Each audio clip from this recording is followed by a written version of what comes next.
¿Sabías que la caja negra de los aviones en realidad no es negra? ¿O cuál es el asiento más seguro de un avión? Quédate hasta el final y descúbrelo. Pero antes de comenzar, te invito a que te unas a esta expedición y te suscribas. Los aviones poseen una caja negra que en realidad son de color naranja, que se divide en la grabadora de voz y grabadora de datos, misma que se utiliza para en caso de un accidente aéreo se puedan conocer cuáles fueron las causas de este suceso, siendo que se sitúan en la parte trasera de un avión, ya que en caso de colisión se ha comprobado que es la parte de la aeronave que menos daño recibe, misma que posee una estructura cilíndrica o esférica, y se pintan de color naranja y no negra para que sean más fácil de localizarlos entre los restos de un accidente, siendo el color utilizado internacionalmente en la industria aeroespacial para distinguir los objetos de su entorno. Y si te preguntas, entonces, ¿por qué se llama caja negra? Existen distintas teorías sobre por qué reciben este nombre. Una de ellas indica que los primeros prototipos tenían dicho color y funcionaban como una cámara oscura con placas fotográficas, por lo que su interior debía ser negro. La segunda explicación señala que ciertas cajas negras usaban en el pasado un sistema creado con cintas magnéticas que se situaban dentro de cajas de metal y eran pintadas de negro para proteger su contenido y evitar su oxidación. Esta es una curiosidad que nunca te imaginarías, y es que normalmente el piloto y el copiloto comen distinta comida durante el vuelo para prevenir posibles intoxicaciones alimentarias, con la finalidad de que si hubiese una intoxicación por una comida, uno de los dos no se intoxicaría y podría hacerse cargo de los mandos de la aeronave. El razonamiento es simple. Si uno de los dos se intoxica durante el vuelo, el otro debe de estar en plenas condiciones para tomar el mando. Aunque pueda parecer exagerado, hay precedentes que justifican esta medida.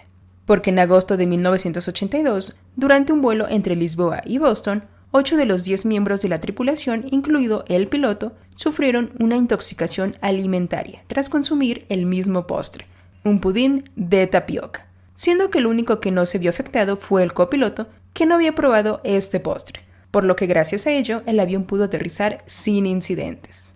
Y no solo los pilotos siguen esta regla, también el personal de cabina está sujeto a normativas que limitan qué y cuándo deben comer. Además, algunas aerolíneas tienen como norma que en función de la antigüedad, el piloto recibe el plato de comida de primera clase o el copiloto comida de bucines. Estar en un avión durante una tormenta y que un rayo caiga en él puede llegar a producirnos miedo, pero no tienes nada de qué preocuparte, ya que la descarga eléctrica no provocará nada a los tripulantes porque a la hora del diseño de un avión, uno de los requisitos es que soporte el impacto de un rayo. Esto de acuerdo al principio de la jaula de Faraday, que hace que los aviones resistan ante un rayo, la cual es una estructura conductora que bloquea la entrada o salida de campos electromagnéticos, como eléctricos y de radiofrecuencia, creando una zona interior libre de interferencias, que funciona mediante la redistribución de las cargas eléctricas en su superficie, lo que genera un campo eléctrico nulo en su interior. Se utiliza en aplicaciones médicas como la resonancia magnética y la electroencefalografía, y en objetos cotidianos como los ascensores y los aviones para protegerlos del impacto de rayos. Y en los aviones, esta estructura metálica disipa la energía del rayo sin que éste afecte el interior de la aeronave, porque la electricidad se desplaza a lo largo del fuselaje, sin causar daños a los pasajeros ni a los sistemas electrónicos del avión.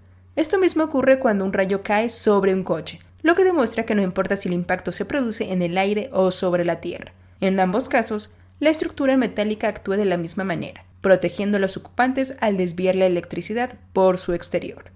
Demostrando esto, una vez más, la seguridad con la que se han diseñado los aviones para soportar fenómenos naturales como este. Incluso los depósitos de combustible, una de las partes más sensibles del avión, están diseñadas para resistir de estos tipos de impactos, construidos con materiales resistentes y cuentan con sistemas de protección que impiden que el rayo provoque una ignición o fuga. Si eres de los que le tienen miedo a volar, después de haber visto esta escena en Destino Final, no tienes de qué preocuparte.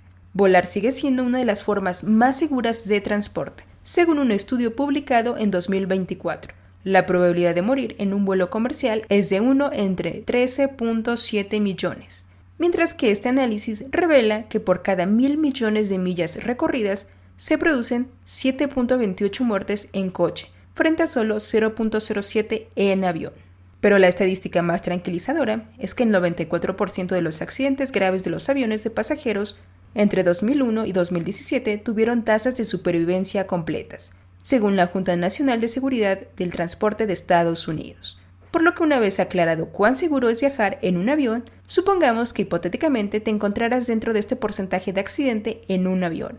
¿En qué asiento de todo el avión estarías más seguro? Si bien esto depende del trayecto del accidente, de acuerdo a diversos estudios, los asientos que están en la parte trasera detrás de las alas tienen más probabilidad de sobrevivir en un accidente aéreo que las personas de la parte delantera. Los ubicados justo detrás de las alas tienen un 69% de probabilidades de sobrevivir, mientras que los que se sentaban en la zona de las alas tienen un índice de supervivencia del 56%. Un análisis de 2015 de los datos de accidentes de la Administración Federal de Aviación respaldó esta teoría, mostrando que los pasajeros sentados en el tercio trasero del avión tenían las tasas de mortalidad más bajas. De hecho, cuando se investigaron 20 accidentes desde 1971, se descubrió que quienes se sentaban en la parte trasera del avión tenían un 69% de probabilidades de seguir vivos, mientras que los de la parte delantera tenían solo 49%, y los pasajeros situados alrededor del ala tenían un 56% de posibilidades. Curiosamente, no solo importa en qué parte del avión te sientes, sino también en qué asiento de la fila, ya que de acuerdo al análisis de Time sobre la base de datos de accidentes aéreos, entre 1985 y 2000, las personas sentadas en los asientos centrales de la parte trasera del avión tenían una tasa de mortalidad del 28%, mientras que los menos seguros eran los asientos del pasillo del tercio central de la cabina, con una tasa de mortalidad del 44%, por lo que los asientos centrales ofrecen mayor protección porque los pasajeros están resguardados por las personas sentadas a ambos lados. Así que la próxima vez que compres un boleto de avión ya sabes qué hacer. Si has viajado en un avión o tan solo has visto uno, habrás notado que sus ventanas son circulares y que tienen un orificio en la esquina de la ventana, lo cual no se debe a algo estético, sino a causa de que en los años 50 hubo 3 accidentes que marcaron un antes y un después en la decisión de cambiar el diseño de las ventanillas. Las aeronaves se rompieron en pedazos debido a un problema de despresurización de cabina, porque habían usado ventanillas cuadradas en su diseño. Esto se debió a que al ascender existe una gran diferencia entre la presión dentro de la cabina y la exterior, lo que provoca una concentración sobre los marcos de las ventanas, donde la tensión se acumula en las esquinas que son agudas, ocasionando que en las ventanillas cuadradas se acumule la fuerza de estos puntos, que provocó la rotura de las ventanas y desencadenó la desintegración de la cabina. Por el contrario, con las ventanas ovaladas, el reparto de tensión es más equitativo y la presión fluye de manera suave por los bordes.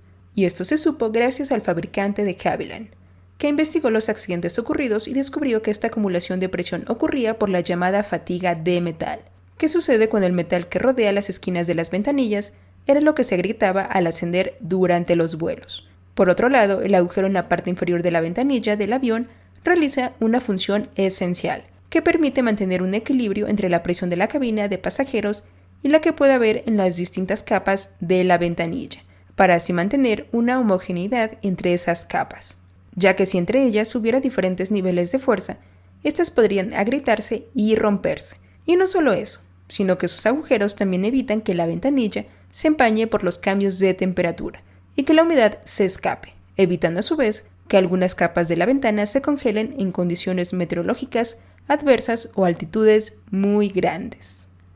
Y así, una vez más, hemos recorrido juntos un pedacito fascinante del mundo. Si llegaste hasta aquí, gracias por haber sido parte de esta expedición. Y ahora dime, ¿sabes cuáles eran los asientos más seguros?